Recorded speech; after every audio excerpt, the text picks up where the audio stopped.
নাই ভূপেন বৰা যদি বিজেপিত যোগদান কৰে সেফ সিট এটাত তেওঁক জিকি অহাৰ আমি সুবিধা দিম ভোট দিব মানুহে মইতো ক'ব নোৱাৰো মই এমএলএ পাতিম এইটো অহংকাৰ হৈ যাব কিন্তু বিজেপিৰ কাৰণে সেফ সিট এটা য'ত ইউজুৱেলি বিজেপি জিকে জালুকবাৰী হ'ল নলবাৰী হ'ল চেণ্ট্ৰেল গুৱাহাটী হ'ল দিছপুৰ হ'ল এটা ভাল সিট আমি ভূপেন বৰাক দিম কাৰণ এইটোৱে কংগ্ৰেছত সাধাৰণ পৰিয়ালৰ ল'ৰাক কংগ্ৰেছে যে সমৰ্থন নকৰে বিজেপিয়ে কৰে সি এটা মেছেজ দিব ব্যক্তি বুলি নহয় ই এটা সামাজিক মেছেজ দিব আৰু ভূপেন বৰাই প্ৰেচিডেণ্ট আগতে মোক যিমান গালি খপনি পাৰিছে সেইটোলৈ মোৰ একো প্ৰব্লেম নাই কাৰণ অমৃত যেতিয়া মন্থন হৈছিল শিৱইটো বিষে পিছিলে গতিকে এনেকুৱা বিষ মই পি থাকো কংগ্ৰেছত তিনিজনে মানুহ থাকিব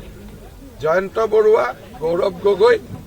আৰু ৰকিবুল হুছেইন আৰু লগত ষ্টুডিঅ'ত নাচা এজন থাকিব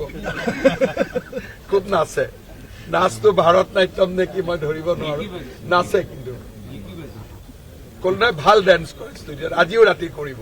আৰু মানুহে এতিয়া হাঁহা হৈছে যেনেকে আপোনালোকৰ নিজে নিজে হাঁহি ওলাই গ'ল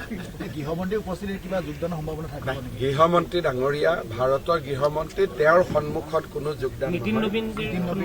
নীতিন নবীনজীৰ সন্মুখতো আমি ৰাষ্ট্ৰীয় পৰ্যায়ৰ সভাপতি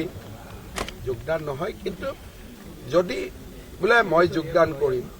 ভূপেন বৰাই গৃহমন্ত্ৰীক সাক্ষাৎ কৰিব বিচাৰে সাক্ষাতত প্ৰব্লেম নাই কিন্তু আমাৰ যোগদান ৰাজ্যিক সভাপতিয়ে কৰে ময়ো ৰাজ্যিক সভাপতিৰ হাততে যোগদান কৰিছোঁ